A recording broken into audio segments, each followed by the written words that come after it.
Eu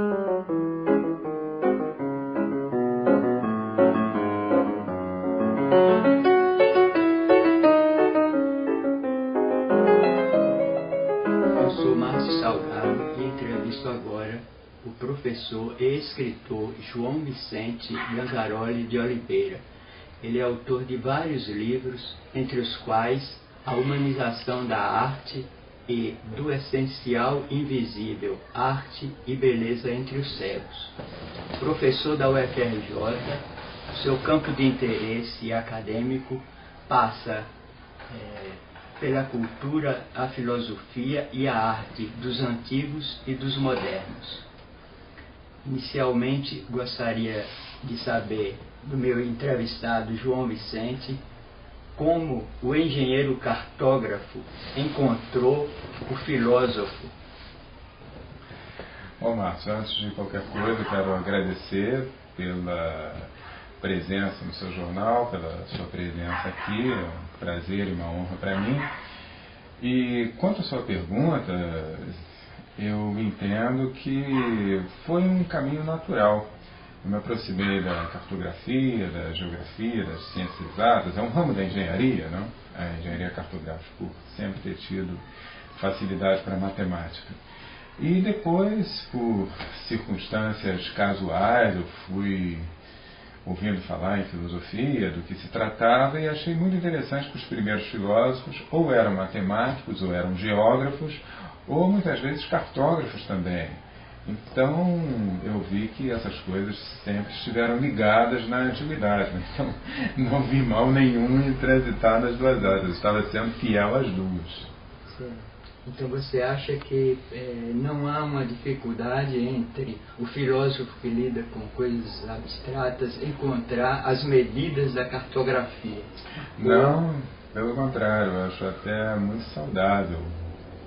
Porque, digamos assim, o relativismo das ciências humanas, como se vê na sociologia, na própria filosofia, o relativismo, na época de Descartes, por exemplo, e as ciências humanas em geral nunca terão a precisão das ciências exatas, é claro, não é?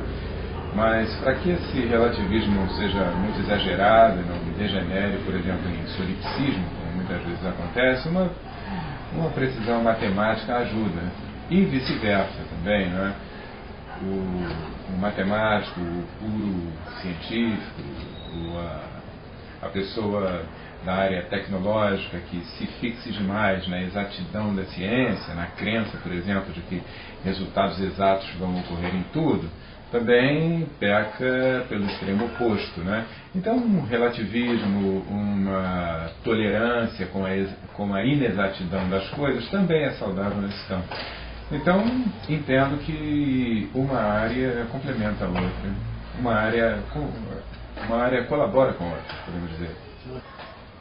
João Vicente, Ortega y Gasset levanta uma tese no livro sobre a desumanização da arte, quando ele observa uma ruptura entre sociedade e arte. E você parece fazer um percurso próximo a esse, quando levanta a tese da desumanização da arte. Qual a sua ideia propriamente? Bem, primeiro seria conveniente falar da ideia dele, né, que me inspirou essa. Aliás, não é só dele, ela depois é retomada, outros teóricos do século XX, como aquele italiano Gildo Dorfler, chega a dizer praticamente a mesma coisa que Ortega, com algumas décadas de distância, mas o pioneirismo de Ortega é notável nesse caso, né? Ele, no início do século, quando a arte moderna estava ainda se fixando, ele teve uma visão profética, podemos dizer, né? Ele falou na desumanização da arte que, pela primeira vez na história, estava ocorrendo um divórcio entre o artista e o público. O público já não entendia o que era apresentado como arte e a figura do crítico, do intérprete, tornava-se necessária.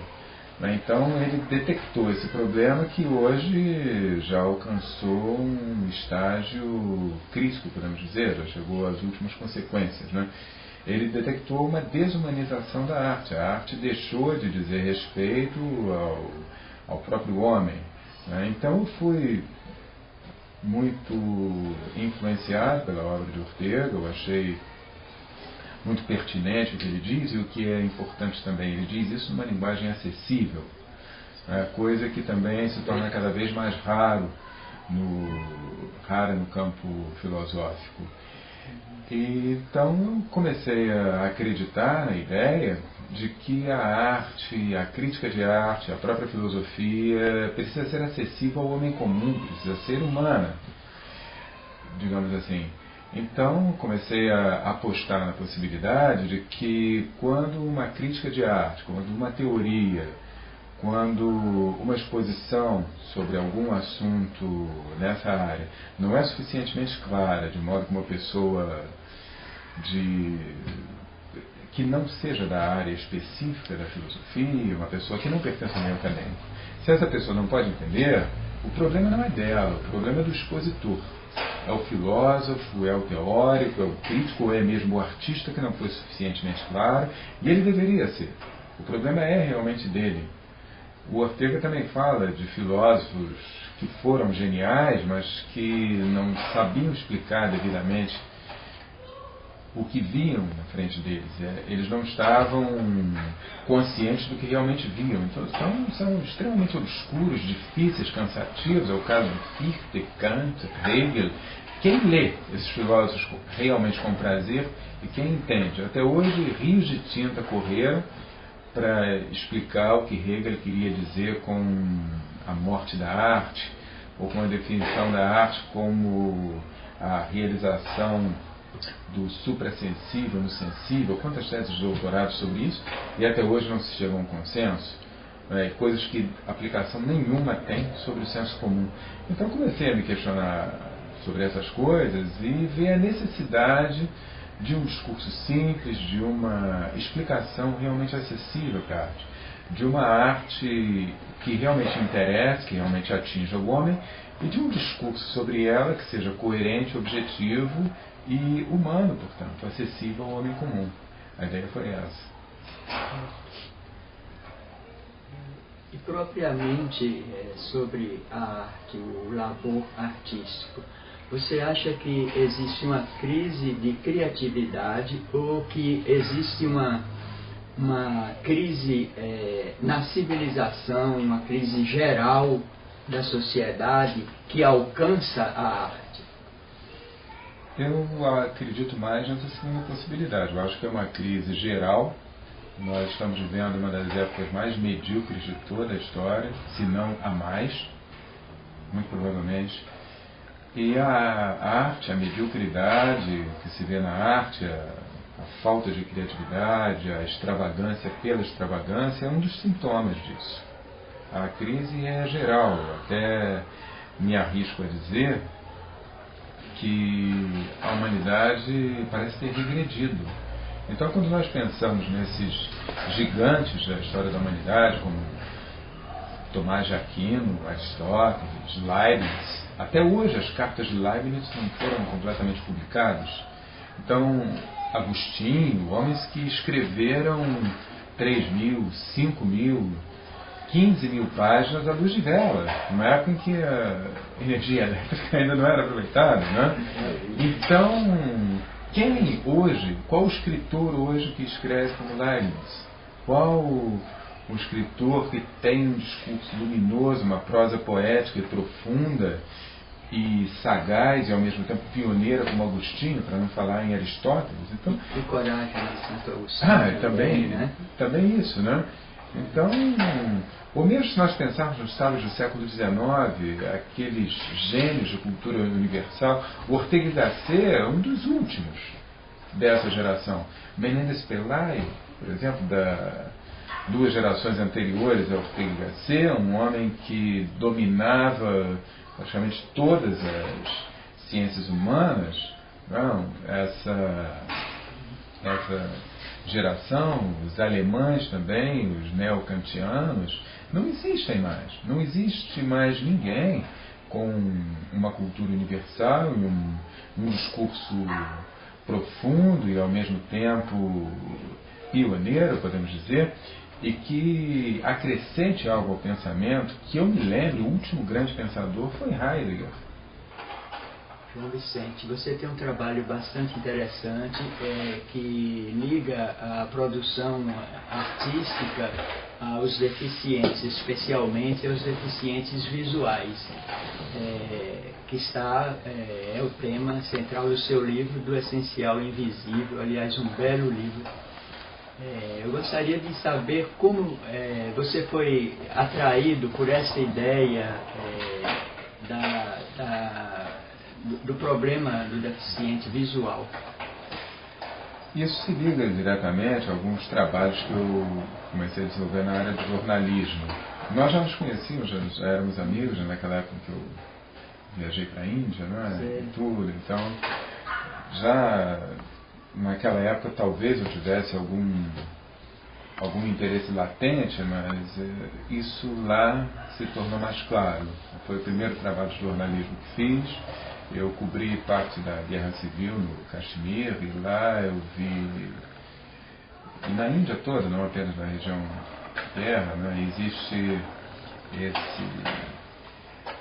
esse mito de que a Índia é um país onde existem pessoas que vivem como monstros, como bichos, né? Desde a antiguidade se diz isso, né? Pessoas muito estranhas, pessoas disformes, como se fosse uma humanidade híbrida, não?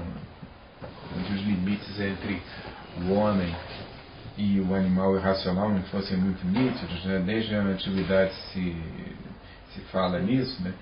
E chegando na Índia, vendo tantas indicações que apontavam para uma certa veracidade nesse relato, né? Tanta gente doente, tantos leprosos, tanta gente deformada, doente de todas as maneiras, coisas que eu nunca pensava em ver ao vivo, né?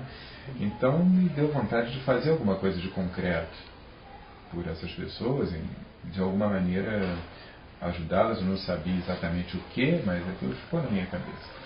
Depois, voltando ao Brasil, anos depois, quando ingressei na universidade como professor, dando aulas de estética, teoria da arte, esse tipo de coisa, alguns alunos me perguntavam como ficava a situação do cego, do surdo, diante da arte, se podiam perceber a beleza, não podiam. E eu não encontrava respostas, eu não sabia como responder.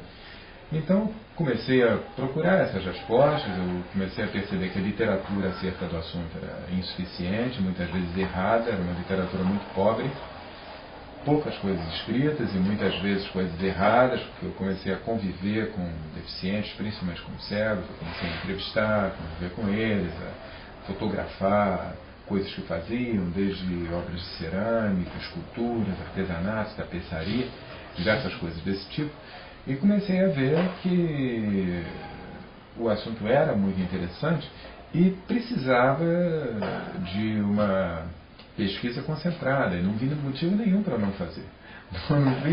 Não é que houvesse um motivo especial para que eu me dedicasse a isso, simplesmente não havia nenhum motivo para eu deixar de fazer. Então comecei a fazer, a me apaixonar pelo assunto, calhou na época, foi um ano que eu tinha 2 ou 3 convites, não me lembro, de palestras, conferências para dar na Finlândia, nos Balcãs, na Iugoslávia, na época. E então eu apresentei esse assunto, 2 abordagens diferentes, ou 3, agora não me lembro bem, e foram todas as vezes boas recepções que o assunto teve. E quanto mais eu me aprofundava, mais eu via a necessidade de um aprofundamento maior. A literatura realmente era muito escassa. E aí comecei a colaborar, eu descobri essa revista, uma revista na França, Valentin Haüy, em homenagem a Valentin Haüy, que foi professor de Braille, né? Um instituto francês dedicado a eles, de cegos. Comecei a a me relacionar com eles, escrevi alguns artigos na revista, eles gostaram muito, inclusive porque a abordagem que eu dava eles consideravam pioneira, eles disseram que era uma objetividade que faltava no campo, e na época eram as pessoas mais abalizadas no mundo para tratar desse tipo de coisa. A França é um dos países pioneiros no trato específico da cegueira, no estudo teórico do assunto, né? Grandes escritores franceses têm obras de peso sobre o assunto, né? Já Descartes falava nisso, Diderot tem um tratado clássico sobre os cegos, né? E os dois melhores livros que eu conheço sobre a cegueira, os melhores livros mais recentes, não escritos no século XX, são de autores franceses, são do Pierre Villey, que é de 1920, se não me engano, e do Pierre Henry, que é da década de 1950. Então, na época, o presidente da Associação Jonathan Hauy, Luiz Ciccone, que era cego, hoje já é falecido, gostou muito do trabalho e me estimulou bastante a continuar nessa mesma linha de pesquisa. Então, eu fui publicando artigos lá na revista, alguma coisa saiu no Japão também, então depois eu dei uma palestra no Japão, saiu alguma coisa em Portugal, em outros países, saiu aqui no Brasil também alguma coisa, então eu resolvi fazer um livro específico sobre o assunto, né? Vicente, existe uma polêmica já um tanto antiga sobre que discute a objetividade e a subjetividade da beleza. Você acha que a beleza está no objeto artístico ou na subjetividade do contemplador? Realmente é uma pergunta antiga que vem intrigando os especialistas há muito tempo. Inclusive ela tem um percurso histórico. Pode-se ver que ao longo da Antiguidade e da Idade Média ela não foi exatamente um problema. De um modo geral, todos os antigos, todos os medievais trataram a beleza de modo objetivo, como algo que existe nas coisas. A posição do sujeito, do contemplador, não influía.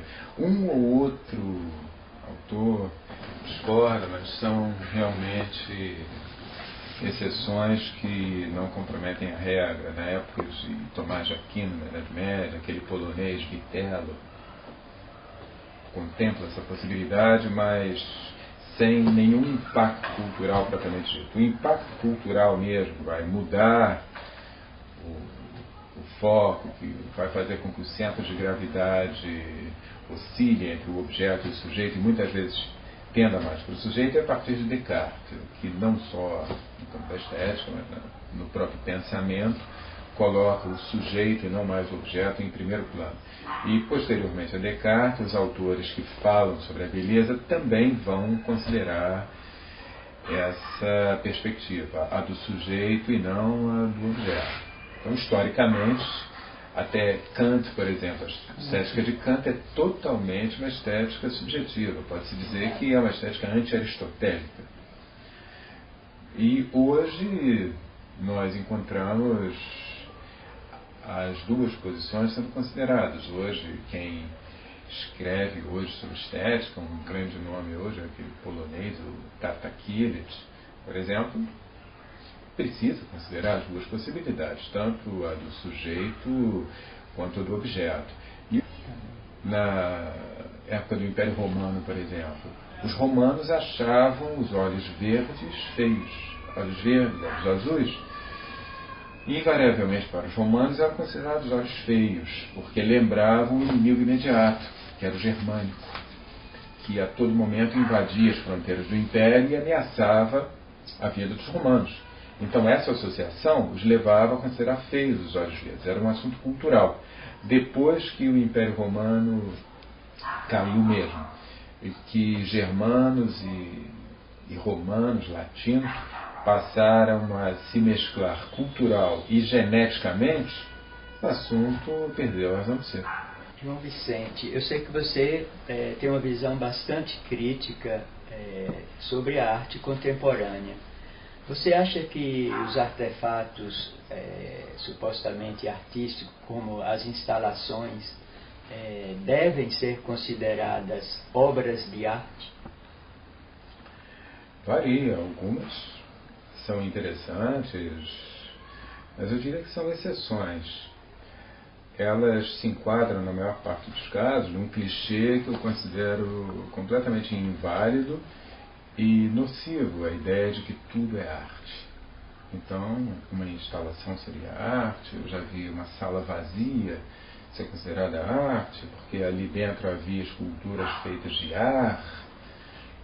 Qualquer coisa hoje considerada como arte. Isso é um contrassenso. É tão vago, tão impreciso como dizer que nada seja arte. Então eu começaria por perguntar por que esse privilégio da arte? O que dá o direito aos artistas, aos teóricos da arte, de dizer que tudo sejam obras de arte? Seja uma instalação, uma chave de fenda, um esparadrapo, um palito de fósforos. Por que hoje em dia tudo é arte? Por que os outros profissionais de outras áreas não têm esse direito? Digamos que os professores de educação física passem a dizer que tudo são artigos esportivos. Eles também teriam o mesmo direito.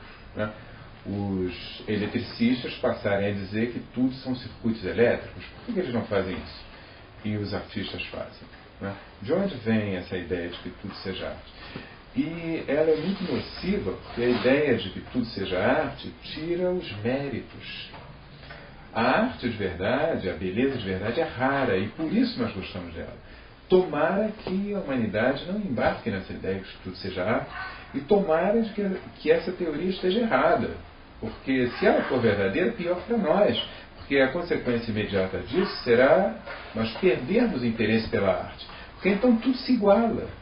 Se tudo é arte, essa poltrona em que você está sentado passa a ter o mesmo valor plástico que uma escultura de Donatello. Então, das duas, uma. Ou você perdeu a sua sensibilidade porque você não está em êxtase estético diante da sua poltrona, ou então é porque ela já se igualou à escultura de Donatello de tal maneira que diante da escultura você também não se sentirá emocionado. Então, das duas, uma. Ou a humanidade perdeu completamente a sua capacidade de se emocionar diante da arte, diante da beleza, ou então essa tese é falsa. Essa tese é realmente falsa. Não é possível. Essa arte verdadeira é rara. E é isso que nos chama a atenção e é isso que nos dá méritos. Porque na arte verdadeira, sempre a possibilidade de errar é muito maior do que a possibilidade de acertar. Então nós já vivemos numa época de tanta mediocridade, de tanta covardia intelectual, que isso já se tornou moda. Então já existe. Eu pensei, uma vez falaram isso, eu pensei que era brincadeira, mas infelizmente já existe pessoas sendo aplaudidas simplesmente porque sabem respirar. Um homem se aplaudido porque sabe respirar, porque ele está dormindo. Dormir agora é arte. Qual o mérito que há em dormir? Qual o mérito que há em respirar? É o mesmo mérito de alguém que aprende a desenhar bem com bico de pena? O mesmo mérito de alguém que aprende a modelar argila? Não. Mas a contemporaneidade diz que sim. Eu acho que não apenas essa tese é errada, como chega a ser criminosa. Ela atenta contra a própria humanidade, ela tira os méritos da possibilidade de erro, e é a possibilidade de erro que nos faz aplaudir quando existe o acerto. Então, ela é terrível, porque nos fará deixar de aplaudir os méritos, nós nos tornaremos indiferentes diante da arte. Então, ela deixará de existir. A tese de que tudo é arte, na verdade, vai causar uma extinção da própria arte, se ela se propagar.